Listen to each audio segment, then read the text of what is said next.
Bueno, yo le preguntaba al doctor Sapsay qué fuerza tiene un fallo de la Corte Suprema de Justicia. Y ponía, por ejemplo, el caso de ANSES, donde le dan la orden que tiene que ajustar las jubilaciones de acuerdo a los fallos favorables y directamente se niega. Y se niega y no pasa nada. Son delitos de desobediencia, de incumplimiento de los deberes del funcionario, ¿no? Desobediencia e incumplimiento. Y ha pasado en muchos casos, no solamente en los temas previsionales, que evidentemente son irritantes. Uno dice, ¿cómo es posible? Es criminal no pagar lo que les corresponde a los jubilados.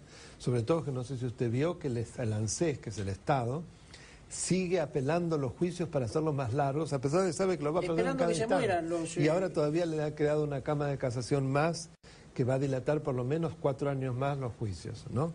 Dicho sea de paso, metemos esa cuña.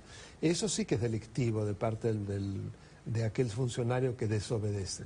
Es delictivo, desde ya, pero desgraciadamente no ocurre. Mire, yo recuerdo cuando una de las exmiembros de la Corte Suprema de Justicia de Estados Unidos estuvo acá hace pocos años, que la embajadora la invitó a un grupo de personas del derecho, entre las cuales tuve la suerte de ir. Sandra Day O'Connor se llama, mejor la recordará porque fue bastante importante. Y entre las preguntas que se le hizo fue exactamente la pregunta que usted me acaba de hacer, con la diferencia que se le preguntó: ¿qué pasa en su país cuando se incumple una sentencia de la Corte Suprema? La mujer se quedó callada y al rato dice, pero es que eso nunca pasa. No lo podía entender. Había otro caso, creo que era un fiscal de la provincia de Santa Cruz, sí, que lo obligaban el doctor Eduardo Sosa. Eduardo Sosa, yo he sido el abogado del doctor Sosa, que me honra, ¿no? Así que conozco muy bien el caso. Por eso dije, hubo muchos otros casos. A reponerlo en el cargo y no se cumplió. Logramos 4 sentencias de la Corte Suprema con distinto nivel de exigencia.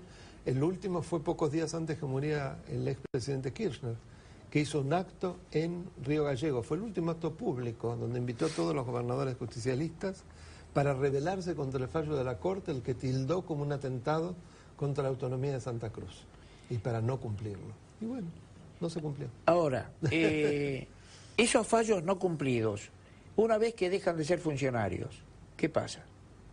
Bueno, evidentemente... Porque ahí hay un delito. Duda, eso es sin duda. Bueno, por un lado, se hacen pasibles de la comisión de delitos, pero por otro lado, es evidente que hay que buscar los mecanismos para que esos fallos se cumplan, reconducirlos. Porque si una Corte Suprema, que es la cabeza del Poder Judicial, que a su vez es el gran órgano de control para el respeto de nuestras libertades públicas, no es para satisfacer privilegios de personas, sino para el resguardo de nuestras garantías, derechos y libertades, no es obedecido, se devalúa todo el sistema republicano, que evidentemente aparece, primero, una seria violación a la separación de los poderes. Es decir, hay poderes de primera y poderes de segunda. Y la justicia pareciera que baja a tercera. Con lo cual, precisamente el gobierno de una sociedad democrática, de un Estado democrático, se compone de 3 poderes. El legislativo, el ejecutivo y el judicial. Nosotros decimos muy sueltos de cuerpo siempre que gobierno es el ejecutivo. No es así. Son los 3 poderes. Y los 3 tienen la misma jerarquía. Y tienen facultades de autocontrol, precisamente para lograr los frenos y contrapesos que impidan que el gobierno se torne de parte de alguno de los órganos ilimitado y que ese poder dañe precisamente lo más importante a preservar, que es los derechos de las personas. En todos estos casos que hemos visto, lo que se están violando de manera flagrante son los derechos de las personas. El tema de los jubilados, nada menos que el artículo 14 bis, que reconoce uno de los párrafos al derecho a la jubilación y a las jubilaciones móviles, además. Sin embargo, no se cumple. En el caso del doctor Sosa, la Constitución de Santa Cruz, en el momento en que se lo remueve de la manera más cínica, se está violando el derecho que tiene un funcionario y la inamovilidad, porque la Constitución de Santa Cruz le reconoce al Procurador General la misma inamovilidad que la de un miembro de la Corte. Y sin embargo, se decide destruir el cargo y se lo divide en 2 cargos y entonces se le da las gracias. Es así como se hizo, de una manera absolutamente burda. En la medida que no se pueda restablecer esa ecuación, se están violando de manera flagrante los derechos al cargo que tiene el funcionario, pero sobre todo los derechos públicos de todos los habitantes de Santa Cruz a ser defendidos por aquel que como fiscal de Estado, que es quien le cabe la defensa de los derechos de las personas frente a los eventuales abusos del gobierno, pueda seguir en funciones para realmente llevar a cabo ese desempeño, ¿no? Nosotros somos rehenes de un tema que está en boca de todo el mundo, que es la necesidad interna de la Presidenta de destruir el Grupo Clarín.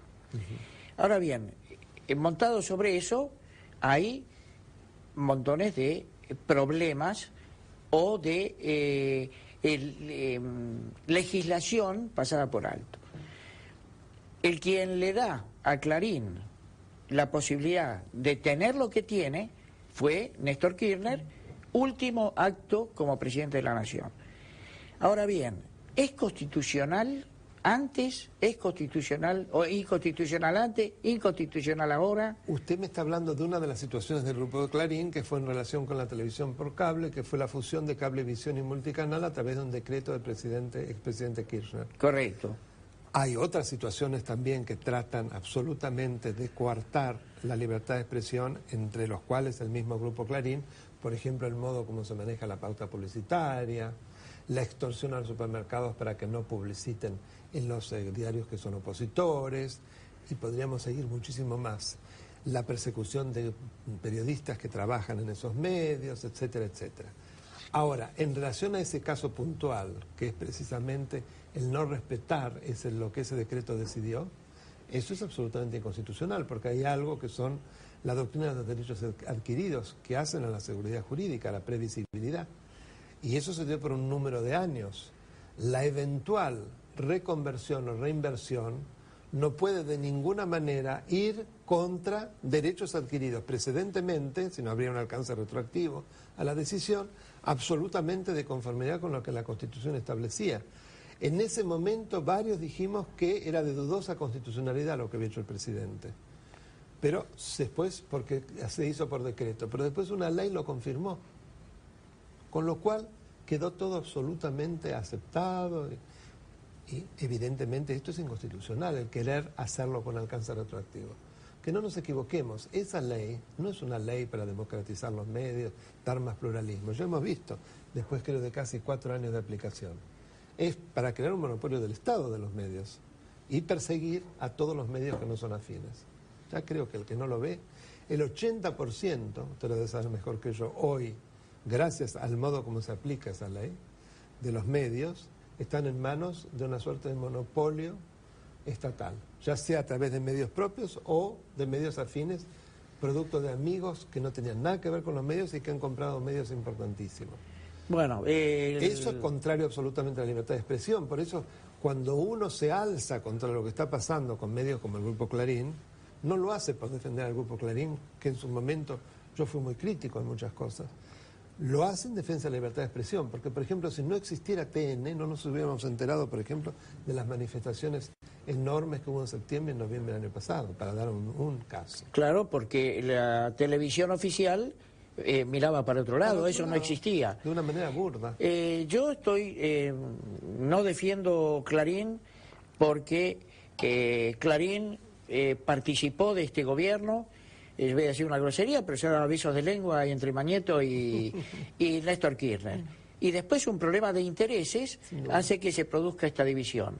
Y se avance en contra del Grupo Clarín, diciendo que es monopolio, cuando el Estado sí se puede decir que tiene el monopolio de los medios. El 80%. Y la plata, para comprar a aquellos que no les son afines. Utilizarlos para publicidad, lo cual es gravísimo. ¿O no es eso lo que ocurre con programas como 678, que es un programa de propaganda, no un programa de opinión? Totalmente. Y absolutamente conducido hacia la voluntad de publicitar los actos de gobierno, no a favor de un pluralismo, que es como deben ser los medios estatales. El modo como se conduce la pauta publicitaria, volvemos a eso, es gravísimo.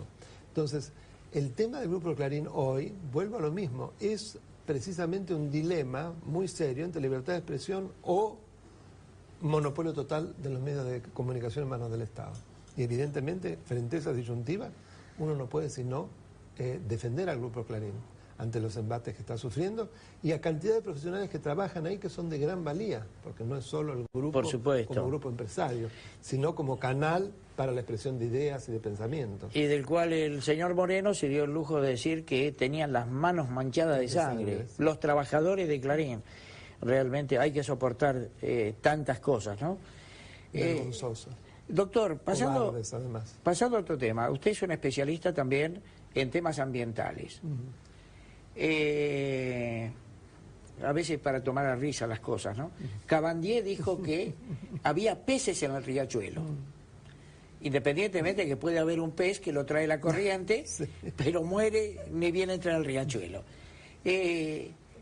Su opinión Mire, sobre el problema ambientalista que tenemos nosotros como Argentina. En la Argentina no ha habido en todos estos años ningún tipo de política en materia ambiental. Hubo golpes de efecto, como por ejemplo cuando se produjo el tema de las pasteras, que evidentemente es un tema serio, pero como hubo un levantamiento de la población de una ciudad importante como es Gualeguaychú, entonces ahí sí apareció el expresidente Kirchner como el gran adalid de la defensa del medio ambiente y cometiendo serios exabruptos como apoyar el corte de un puente internacional, que nada lo justificaba. Si me permite, yo le voy a dar mi versión. Sí. La empresa venía a radicarse en Argentina. Le pidieron tanta coima, sí, así se dice, que se fue enfrente. Y el presidente, Tabaré Vázquez, en Nueva York, dijo que no había que pagar ningún peaje para instalarse en Uruguay. ¿No es cierto? Entonces, el presidente apoyó al gobernador a sabiendas que el problema era de coima y no de erradicación de empresa. Pero digamos, aún sin eso, porque no ha quedado con demostrado, de todos modos, de lo que se ha carecido totalmente durante esos años es de política ambiental. Y es más, en temas como por ejemplo la minería extractiva con cianuro y a cielo abierto, frente a la sanción de la ley de presupuestos mínimos en materia de glaciares, la presidenta la vetó totalmente a pesar de que había salido por unanimidad de las dos cámaras. Y una vez que por la enorme presión de las organizaciones no gubernamentales, de ciudadanos, se logró finalmente que una ley con estándares más bajos de exigencia finalmente saliera, se hace todo lo posible para que no se aplique. Evidentemente porque hay una complicidad total contra esos sectores que uno no está en contra de la minería, está en contra de la minería que no es sustentable. Lo que pasa es que se permiten muchas cosas porque hay muchos socios de Barrick Gold. Uno de ellos es el gobernador Gioja, ¿no? Y me gustaría ver si no lo es también la misma presidenta, ¿no? Habría que ver. Bueno, por la forma como defiende las cosas habría que pensar que sí. No sé si usted, seguro que usted recordará mejor que yo, hace unos años, una reunión que hizo ella cuando visitó Canadá, en las oficinas del señor Munk, que así se llama, el presidente de la Barrick Gold, un hombre muy ligado al comercio de armas, en donde se reunió él con la doctora Kirchner y todos los gobernadores de las provincias mineras, cada uno estaba con una banderita de la provincia y de la nación argentina, y el señor en la cabecera, el señor Munk, con la bandera de Barrick Gold. Yo creo que como símbolo para la soberanía de un país no puede haber algo más lesivo cuando después se llenan la boca en la defensa de la soberanía nacional, ¿no? Doctor, no quiero finalizar el programa sin hablar de su libro y me gustaría que usted lo comente para los muchos abogados que deben estar viendo este programa. Cómo no, con muchísimo gusto. Bueno, tal como dice el título, es un manual de derecho constitucional que yo lo he hecho pensando en gran parte en mi cátedra de Derecho Constitucional, de la que soy titular desde hace ya más de 15 años, pero que recorre todos los grandes temas del derecho constitucional, incluyendo derecho constitucional ambiental, que usted me preguntó. Trato además de meterme en todos los aspectos vinculados con la democracia participativa, que a veces no se tiene en cuenta. También toco aspectos vinculados con derecho público provincial y municipal, que muchas veces tampoco se tiene en cuenta, y todos los temas están trabajados con una visión al derecho comparado y a la jurisprudencia.